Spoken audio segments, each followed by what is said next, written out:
নাসির পাটোয়ারির উপরে ময়লা পানি মারা হয়েছে। আল্লাহ আপনাদেরকে রহম করুন, আল্লাহ আপনাদেরকে হেদায়েত দান করুন এবং আল্লাহ আপনাদেরকে আমার চান্দাবাজি থেকেও মুক্তি দিন। ওই একই আসনে হাদির উপরেও মারা হয়েছিল ময়লা পানি। চান্দা বাসের লোকেরা এটা করিচ্ছে। হাদিকেও এইভাবেই পানি মারা হয়েছিল প্রথমে, একবার না কয়েকবার। আচ্ছা, সারা দেশে তো ক্যাম্পেইন হইতেছে, বারবার ওই একই আসনে কেন বারবার চান্দা বাসের প্রতিপক্ষের উপরে এই কাজ করা হইতেছে? কারণ আছে, আমরা এটা দেখব। আপনারা দেখেছেন সারা বাংলাদেশ দুই ভাগে ভাগ হয়ে গেছে, খেস কলে ফিট হয়ে গেছে। ইন্ডিয়ার এক সাবেক জেনারেল কইয়া দিছে কি আসিচ্ছে জানেন? এটা জানেন না? হিন্দি আপকে সমঝ আতা হ্যাঁ না? হিন্দি ফিল্ম দেখেন না? আলাপ টাকালে হিন্দি, তাই সাবটাইটেল আছে, আগে শুনেন, শুনলে বুঝবেন ইন্ডিয়ার করে দেওয়া চিত্রনাট্য অনুসারেই সব চলিচ্ছে। শুনেন। हम वेट सिर्फ इलेक्शन का कर रहे हैं, इलेक्शन होने दीजिए। तारिक क्या नाम है उनका, जो बीएनपी के जो अभी तारिक रहमान जो है प्रेसिडेंट है आफ्टर हिज मदर एक्सपायर्ड, उनके जाने के बाद उन्होंने बोला है, एक नया नारा दे दिया। देखिए, आते ही नारा भी बदल गया, न रावलपिंडी न हिंदुस्तान, केवल बांग्लादेश। ये पहली सीढ़ी है, कुछ दिन के बाद हो जाएगा रावलपिंडी गई भाड़ में, हमारे साथ हिंदुस्तान। तो ये जो टेक्निक चल रही है, अब हमको इंश्योर ये करना है कि बांग्लादेश को हमको रखना है, बांग्लादेश हमको बिखेरना नहीं है। इसका कारण क्या है? जितने घुसपैठिए हमारे पास आए हैं, इनको कहीं ना कहीं तो भेजना पड़ेगा ना भाई। শুনিছেন তারেক রহমান কইছে পিন্ডি না দিল্লি না, সবার আগে বাংলাদেশ, এরপরে পিন্ডি বাদ দিয়ে দিল্লির দিকে যাবি, তাই কইছে না? এটাই হইতেছে প্ল্যান। তারেক রহমানের উপরে কি আস্থা ইন্ডিয়ানদের দেখেছেন? হাসিনার উপরে গেলে এত আস্থা ছিল না ইন্ডিয়ার। আসলে তো বিএনপির উপরে আস্থা থাকারই কথা। এই বিএনপি তো ইন্ডিয়াতে থাকা হাসিনা ফিরে আনিছিল। এই বিএনপি তো 15 আগস্টের বিপ্লবীদের দেশ ছাড়া করেছিল। এই বিএনপি আরামসে তাদেরকে হাসিনার হাতে তুলে দিছে যেন ফাঁসি দিবার পারে। এই বিএনপি হাসিনার দুঃশাসনকে দীর্ঘায়িত করছে। ঈদের পরে আন্দোলন, ঈদের পরে আন্দোলন বইলা বইলা পুরা জাতির জীবন থেকে 16টা বছর কাইরা নিছে এই বিএনপি। ভরসা করেছিল বিএনপির উপরে। এই বিএনপি 2013 সালের 5ই মে খালেদা জিয়াকে সরাই নিয়ে গেছে মাঠ থেকে, আর মাদ্রাসা ছাত্রদের হাসিনার গুলির মুখে ফেলাই দিছে। তাছাড়া 2013 সালে হাসিনা জয় বাংলা হয়ে যায়। এই বিএনপি তার দুঃশাসন দিয়া 111-এর রাস্তা খুলে দিছে। ইন্ডিয়ার হাতে যে বাংলাদেশ তুলে দেওয়া হয়েছে, 111 হয়েছে, এ করিছে কে? বিএনপির করে দেওয়া জেনারেল মইনুল আহমেদ। অনেকজনকে টপকায় মইনুলকে করছে। এই বিএনপির মধ্যে আছে রয়্যাল লোক, আমার কথা না, বিএনপির শীর্ষ নেতা আলতাফ চৌধুরী বলে গেছে। শোনেন আর একবার। বিএনপির কিছু লোক আছে যারা নন আননোন না, নূতন না, পুরানা, নন রয়ের এজেন্ট। শুনেছেন? ইন্ডিয়ার পছন্দ তো বিএনপি। সুবীর ভৌমিকের কাছে আবার শুনেন, বারবার শোনা ভালো। ভারত বাংলাদেশে কোন সরকার চাইবে? খুব সোজা উত্তর আমি তোমায় দিয়ে দিচ্ছি। Awami League is not in election, next best option is BNP, obviously not Jamaat. তারা অলরেডি 50 লাখ লোক নিয়ে জেহাদ টেয়াদের হুমকি দিচ্ছে। ফলে জামাত অবভিয়াসলি ইন্ডিয়া চাইবে না। অত অনেক কথা, ডিপ্লোম্যাটিক কথা বলে তো লাভ। কানেকশনটা হচ্ছে 71। আমরা একসাথে, আমার সৈন্য এবং মুক্তিযোদ্ধারা রক্ত ঝরিয়েছে, সেই সুবাদে Awami League. This is the historical fact. তো এই জায়গাতে হঠাৎ করে আজকে অন্য কিছু ডাইনামিক্স চলে আসবে, এটা তো আশা করাটাও ভুল। কিন্তু যে গভর্নমেন্ট আসবে তার সাথে ইন্ডিয়াকে তো ডিল করতে হবে। এই বিএনপির একমাত্র কাজ হইতেছে এবং মিশন হইতেছে আওয়ামী লীগকে ফিরে আনা। ইন্ডিয়া জানে যে এটা অপদার্থের দল, এটা এক্সপোর্ট কোয়ালিটির ভালচুন, এটাও জানে। দেশ চালাইতে পারবে না, এটাও জানে। আপনারা দেখেন বিএনপির শাসনগুলো সবকটা ফেলিওর। জিয়াউর রহমান একটা বাদ দেন, এটা অস্থির সময় তিনি শাসনভার নিয়েছিলেন, অল্প সময় শাসন করছিলেন। তারপরে দেখেন সাত্তার, এটা মিলিটারি কু করে সরাই দিচ্ছে, সে মিলিটারি কু ঠেকাইতে পারে না, এতই অথর্ব। খালেদা জিয়ার ফার্স্ট টার্মে শেষ হয়েছে নিত্যদিন হরতালে তত্ত্বাবধায়ক সরকারের দাবিতে। আর একটা বিনা ভোটের ইলেকশন করেছিল খালেদা জিয়ার সরকার, কইরা একটা অধিবেশন করছে, একদিন সম্ভবত অধিবেশন করে ক্ষমতা ছেড়ে ভাগছে। সেকেন্ড টার্ম 68 জেলায় বোমা হামলা হয়েছে, গ্রেনেড হামলা হয়েছে। সেই গ্রেনেড হামলা একটা সুষ্ঠু তদন্ত পর্যন্ত করতে পারে না বিএনপি সরকার। বাংলা ভাইয়ের উত্থান হয়েছিল, সে মানুষের ধরে ধরে পিটাইতো, আর ওই মানুষ যে আর্তনাদ করতো সেটা মাইকে শুনাইতো। জানেন কি বিভৎস! আর শাসন শেষ হয়েছে 111 আর লগিব ওইটার তাণ্ডব দিয়া ঠেকাইতে পারেনি বিএনপি তখন ক্ষমতায়। তারেক রহমান কইতেছে স্থিতিশীলতা আনবে। এডিটর সাহেব আর হাসবুন না, ঘোড়া হাসবি এখন।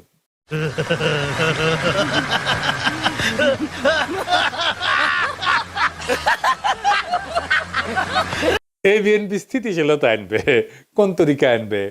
তারেক রহমানের হাতে কি জাদু আছে? তাহলে ওই শাসনে স্থিতিশীলতা ছিল না কেন? বিএনপি শাসনে বাংলা ভাই কেন হইল? র্যাব সৃষ্টি কে করছে? বিএনপি। তো এই ক্রস ফায়ারের হত্যাকে কে প্রাতিষ্ঠানিকভাবে প্রতিষ্ঠিত করছে? বিএনপি করছে। এইটার স্থিতিশীলতা বলে? এই যে দেখেন নিজেদের মিটিং, নিজেদের মধ্যে মারামারি।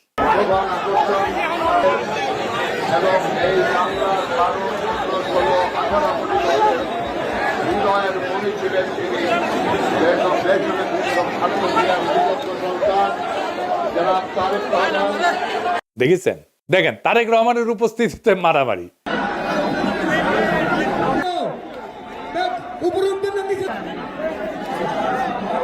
দেখেছেন? নিজের দলের কর্মীদের মিটিং এ আইনা শীর্ষ নেতাদের উপস্থিতিতে সামলাইতে পারে না যেই দল, সেই দল দেশের স্থিতিশীলতা আনবে। কুজার হয়েছে স্থিত হয়ে শোয়ার শখ। বিএনপির একটাই লক্ষ্য, আওয়ামী লীগের পুনর্বাসন। ব্যানে ব্যানে করছি না, দেখে দিচ্ছি, আসেন। আমরা আগে দেখতাম না মুখ ফুসকায় বিএনপির সবাই জয় বাংলা স্লোগান দিত।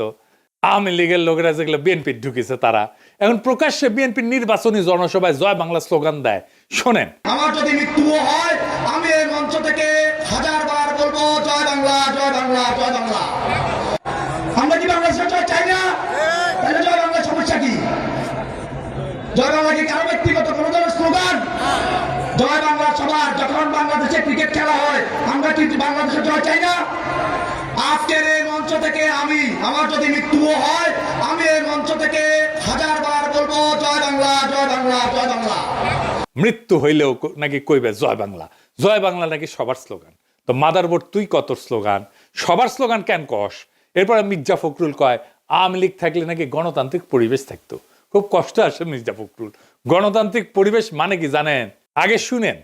এরা নৌকাটা নাই, নৌকার যিনি কান্ডারি আমাদের সাবেক প্রধানমন্ত্রী হাসিনা, উনি আপনাদেরকে ফেলে ভারতে চলে গেছে, দিল্লি থেকে বসে আছে, আর আমাদেরকে বিপদে ফেলে দিয়ে গেছে, তাই না?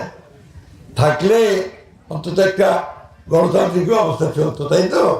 শুনিছেন?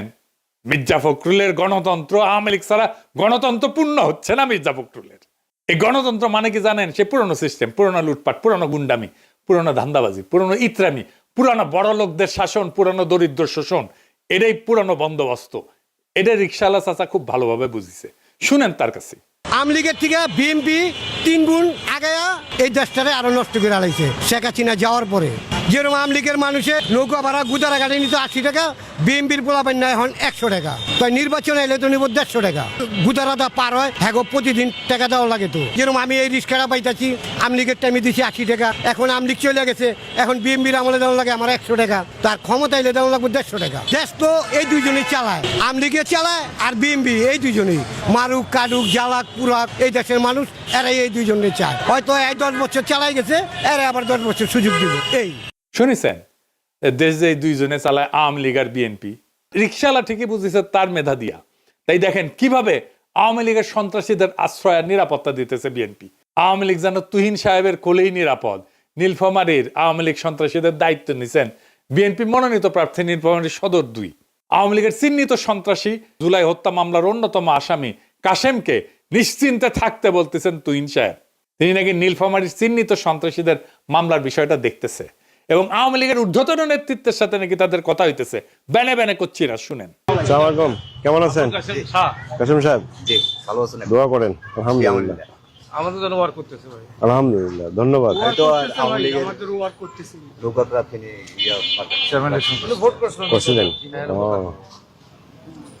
আমরা তো ভাই 8টা মামলা মগন জেলখাটি বাইরে হয়ে আসলাম। মগন ছবি থাক একটু থাক, অসুবিধা নেই। তারপরও প্রশাসনের একটা চাপ দেখতেছি, আমি বিষয়টা একটু দেখেন। আমি দেখতেছি এগুলা। আপনি যেহেতু আসছেন এখানে আমাদের জন্য খুব ভালো হচ্ছে, ভালো ব্যক্তি হিসেবে। চিন্তা করেন না, এটা তো এখন 1 মাসের ব্যাপার। আমি কথা বলতেছি, তারপর নীলফামারী সদরে কোনোটাই মিলে নেই হুম। বিষয়টা। সব ব্যাপারেই দেখতেছি আমি, কথা হচ্ছে আপনাদের নেতাদের সঙ্গে। আচ্ছা, দোয়া করেন, আপনারা নির্বিঘ্নে থাকেন, হ্যাঁ, নিশ্চিন্তে থাকেন, কোনো অসুবিধা নেই। অসুবিধা নেই। কিছু হইলে আমরা টেক কেয়ার করবো। শুনলেন তো? তারপরে বিএনপির নেতা ওই যে আসাদ আসিফ নজরুল তারে অ্যাটর্নি জেনারেল বানিয়েছিল, সে কি কয় দেখেন কেমনে সে আওয়ামী লীগকে বাঁচাইছে, নিজের মুখে করছে শুনেন। এই আওয়ামী লীগকে যখন 24-এর পরে, আগস্টের পরে নিষিদ্ধ ঘোষণা করার জন্য জামাত ইসলামের পক্ষ থেকে রিট পিটিশন দায়ের করেছিলেন, আওয়ামী লীগকে সারা জীবনের জন্য হাইকোর্ট যাতে নিষিদ্ধ করে। আমি অ্যাটর্নি জেনারেল ছিলাম, আমি দাঁড়িয়ে বলেছিলাম যে যে পিটিশন নিয়েছেন, যারা পিটিশন নিয়ে এসছেন তাদের অধিকার নাই একটা আদর্শকে হত্যা করা। আওয়ামী লীগে যেমন খুনি আছে, আওয়ামী লীগে অনেক আদর্শিক সৈনিকও আছে। সেদিন আমি সেটা আওয়ামী লীগের রেজিস্ট্রেশন বাতিল করার জন্য হাইকোর্টে বাধা দিয়েছিলাম। শুনিছেন তো? এখন কইতে পারেন তো বিএনপি তো ভালোই করবি, নির্বাচনে এত লোক আসিচ্ছে তারেক রহমানের জনসভায়। এই প্রসঙ্গে আব্দুল্লাহ আবু সাইদের একটা ইন্টারেস্টিং গল্প বলি, শোনেন, মজা পাবেন। আব্দুল্লাহ আবু সাইদ করছে যে গুলিস্তানে সেই 70-এর দশকে সবাই দেখে যে ঝাঁপে পড়িচ্ছে অনেক মানুষ একটা কিছুর উপরে, ঝাঁপে পড়িচ্ছে অনেক মানুষ। কিসের উপরে ঝাঁপে পড়িচ্ছে কেউ বুঝতে পারছে না, কিন্তু কিছুর উপরে ঝাঁপে পড়িচ্ছে। উনিও গেলেন, জিগাইতেছেন ভিতরে কি, কিসের উপরে ঝাঁপে পড়িচ্ছে মানুষ। তো পাবলিকে কয় গাড়ির মধ্যে সাবানা, মানে সাবানা গাড়ির মধ্যে দিয়ে যাচ্ছিল, কেউ দেখিছে সাবানাক যে ঝাঁপে পড়িছে, গাড়ি ধরিছে, ঝাঁপে পড়িছে, গাড়ির মধ্যে সাবানাক দেখবি। তো পরে পুলিশ দেখে সাবানাকে উদ্ধার করা লাগিছে। আপনি ইলিয়াসকে নিয়ে যান বাংলাদেশ, এরকম গাড়ি দেন, লোক বল দেন, বাজেট দেন, মিডিয়ার কাভারেজ দেন, দেখেন ইলিয়াসকে দেখতে আসবে এইভাবেই লোকেরা। এটা হয়। গাড়ির মধ্যে তারেক রহমানকে এভাবে দেখতে আসিচ্ছে, গাড়ির মধ্যে যেমনি সাবানাক দেখতে আসিচ্ছিল। মানুষ ফার্স্ট অ্যাপিয়ারেন্সে বড় দলের নেতাকে এইভাবে দেখতে আসে। হাসিনাকেও এভাবে দেখতে আসতো। হাসিনা যেটি যেত জনারণ্য হয়ে যেত, সেটি মুরব্বীদের জিজ্ঞেস করে দেখেন। তার মানে এই না হাসিনা জিততো ইলেকশনে, তার মানে এই না হাসিনা প্রচুর জনপ্রিয়। 2013-তে ইমরান খান ইলেকশন করিচ্ছে, সে একইভাবে ভেঙ্গা পড়তো জনগণ। আল জাজিরা করছে, ইংরেজিত করছে, ঠিকই কইছে, ইংরেজি যেহেতু কইছে তাই না, তো বাংলা করে কই জনসমর্থনের এক জোয়ারোচ্ছ্বাস, ধারাবাহিক জনসভা, একের পর এক প্রকাশ্য উপস্থিতি এবং তরুণ ভোটারদের মধ্যে তৈরি হওয়া গতি, এসব ভাষায় তার প্রচারণা ঘিরে ব্যাপক জন উৎসাহের ইঙ্গিত দেয়। টাইম ম্যাগাজিন করছে রক গানের অনুষ্ঠানের মতো হইতেছে জনসভা, মানে রকস্টার ইমরান খান। ইলেকশনে ইমরান খান মেল্লো ডাব্বা। এই একই ইমরান খান ফেনোমেনন হবে গাড়ির মধ্যে তারেক রহমানের, গাড়ির মধ্যে সাবানার মতো। বুঝেছাও? অনেক সময় মানুষ দেখতে আসে, শুনতে আসে, ভোট দিতে আসে না। তারেক রহমানের ভোট না, এগুলা দেখবার আসিচ্ছে গাড়ির মধ্যে সাবানার মতো। যে প্ল্যান করিছে সবই তো দেখেছেন। আরো দেখামো ওই সমস্ত প্ল্যান নাকি বাস্তবায়ন করতে হইলে তারেক রহমানের দরকার মানুষের নিরাপত্তা আর দুর্নীতি কমানো। আবার দেখেন নিজেদের দলের লোকেরা নিজেদের দলের উপরে কেমনে ঝাঁপে পড়ে। কুমিল্লা স্যার আসনের মঞ্জুরুল হাসান মুন্সির ছেলে রিজভি কেমনে প্রতিপক্ষকে ফাঁসাইতে কইতেছে, শোনেন, কোপাইতে হবে, শুনেন। আইনি সহযোগিতা আর্মিতে, পুলিশে মামলা করো, খালি এমনি এমনি মামলা করলে হবে না, 326 লাগবে। 326 যদি তোমার না করতে পারো, একটা হিরিঞ্চি লও, আর 1000 টাকা দাও, আর হাতে কোপ দাও, 8-10টা সিলি দাও, 326 করাও। রিমন সুমন মতিন বাল সাল যা আছে সব গুলাকে ধরে লাগবে, এইটা করো। কিন্তু 326 মিনিমাম আর ওভার, নাহলে কিন্তু মামলা করার লাভ নাই। চট্টগ্রামের রাউজানে বিএনপি কর্মী বাড়ি থেকে বিপুল পরিমাণে অস্ত্র উদ্ধার, দেখেন। চট্টগ্রামে এক বিএনপি কর্মীর বাড়িতে গভীর রাতে অভিযান পরিচালনা করে বিপুল পরিমাণে দেশি বিদেশি অস্ত্র, গোলাবারুদ ও মাদক উদ্ধার করেছে র‍্যাব-7। এ সময় ওই বিএনপি কর্মী সহ 2 জনকে গ্রেফতার করা হয়। ওরা যে ভোটে কারচুপি করবি ওটা কিন্তু ঠিক হয়ে আছে। এই যে শরীফ বিএনপির প্রার্থী, ওর আপন খালাতো ভাই, ওর নাম বোধহয় অল্টু, জনগণকে উদ্দেশ্য করে করছে যে এমপি তো আমরা হবই, আপনারা কেউ ভোট না দিলেও আমরা এমপি হব। শুনেন, এমপি তো আমরা হবই, আপনারা কেউ ভোট না করলাম। ওই আবার আলমডাঙ্গা এই উপজেলা বিএনপির নাকি বর্তমান সাধারণ সম্পাদক। তার মানে ভোটের দিন কি করবি আগে জানিয়ে দিল। দেখিসাও, এইগুলো হইতে plan. I have a plan. এই প্ল্যান দেখিচ্ছেন, দেখেন। ঝালকাঠির দোয়া মাহফিল করিচ্ছে বিএনপি নিজেদের মধ্যে, সেটিও দুই দল হইলে বাড়াবাড়ি করিচ্ছে। দেখেন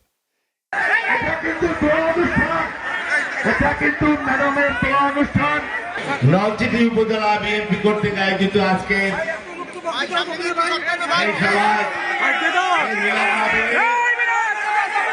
এই দল আনবি স্থিতিশীলতা কয় কেমনে লজ্জা করে না এদের। আর বিএনপির 59% প্রার্থী ঋণ খেলাপি, মানে ব্যাংকের টাকা মেরে খাইছে, লুটপাট করেছে। উই জিতবি আর পাবলিক কি গান গাবি, তবু হে বিজয়ী বীর তারেক সেনা, তোমাদের ব্যাংক ঋণ কোনোদিন শোধ হবে না, না না না শোধ হবে না। তুই ব্যাংকের ঋণ শোধ করতে পারিস না, তো দেশ সেবার কাজ হয় কে? ওই টাকা আর শোধ দিবি না, তাই ইলেকশনে দাঁড়িয়েছে।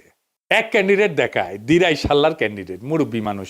আগে দেখেন, হলো তার বয়স, তিনি শারীরিকভাবে এখন আর আগের মতো সুস্থ সবল নেই, এমনকি চলাচলের ক্ষেত্রেও তাকে অন্যের সাহায্য নিতে হয়, যার ফলে রাজনৈতিক সভা সমাবেশ কিংবা প্রচারণায় হয়তো তাকে খুব বেশি পাবে না বিএনপি কর্মী সমর্থকেরা।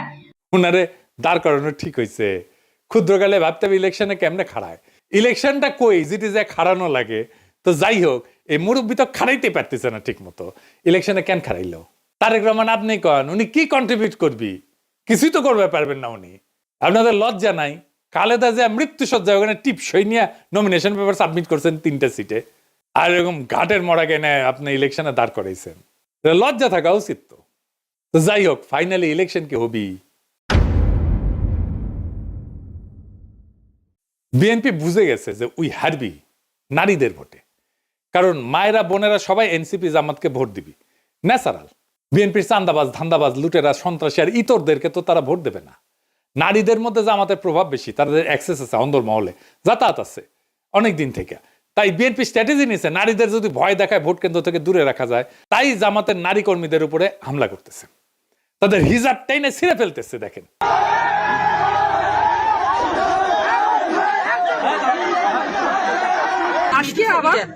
আজকে আবার ওই যে ওই মহিলা আমাদের কর্মী ঢোকার কারণে ওনারা এক পর্যায়ে বোরখা খুলি নেন, আবার হিজাব খুলে এসে দেখলাম যে হিজাব খোলা বা হিজাব কার মুখে আছে খোলো। তো এই ঘটনা থেকে শুরু হয়ে এখানে 2-3টা মোটরসাইকেল ভাঙচুর হলো, আবার বাড়ির ভিতরে কিছু ইট পাটকেল মারলো, বাড়ির ভিতরেও দেখলাম 2টা মোটরসাইকেল। শুধু তাই না, তার আগে ঘোষণা দিছে জামাতের নারী কর্মীদের সায়া নাকি খুলে নিবে।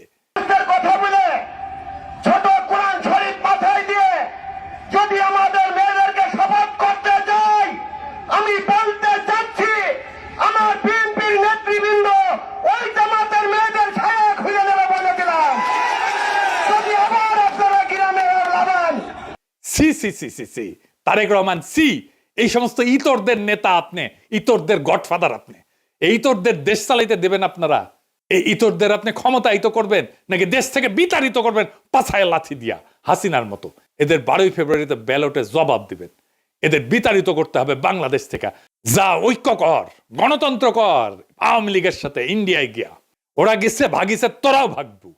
মির্জা ফখরুল কলেজ স্ট্রিটে বই কিনবি আর কাউয়ার সাথে কফি হাউসে বসে কফি খাবি। এইটা সাহেব কাউয়ার সাউন্ড দেন, আরো জোরে, আরো জোরে দেন, আরো জোরে। ডাবল কাউয়া, মির্জা এক কাউয়া আর কাদের এক কাউয়া। প্রচুর গণতন্ত্র হবি তখন। তবে ইন্ডিয়া তার প্ল্যান কলে ফাইনাল করে ফেলেছে, কেমনে সে খেলবি জানেন। এটা আসেন, এটা নিয়ে আলাপ করি। আপনারা জানেন যে সে ইন্ডিয়া বাংলাদেশে তাদের দূতাবাসের কর্মকর্তাদের পরিবারদেরকে সরাই নিয়ে গেছে, আর তাদের বাংলাদেশ দূতাবাসকে নন ফ্যামিলি পোস্টিং হিসেবে ঘোষণা করেছে।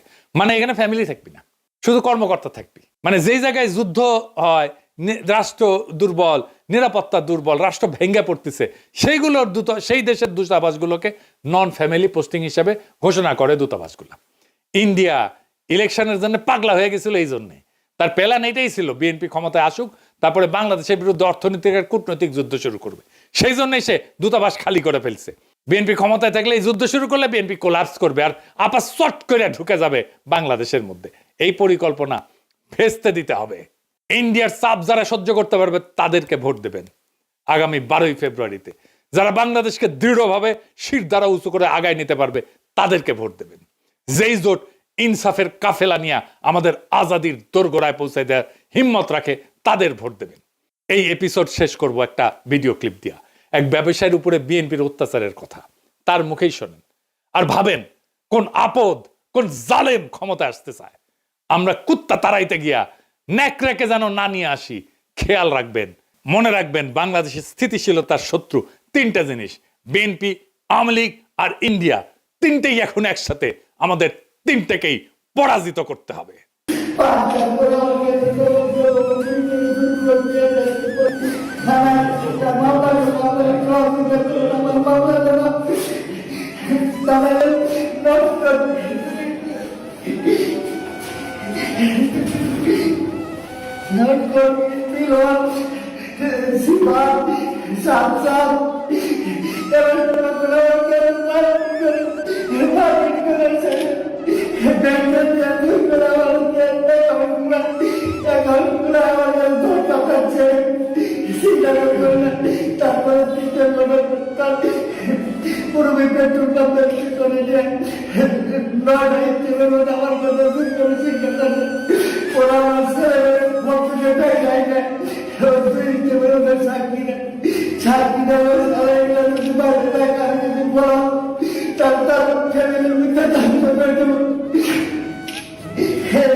আমি আইনের প্রতিষ্ঠা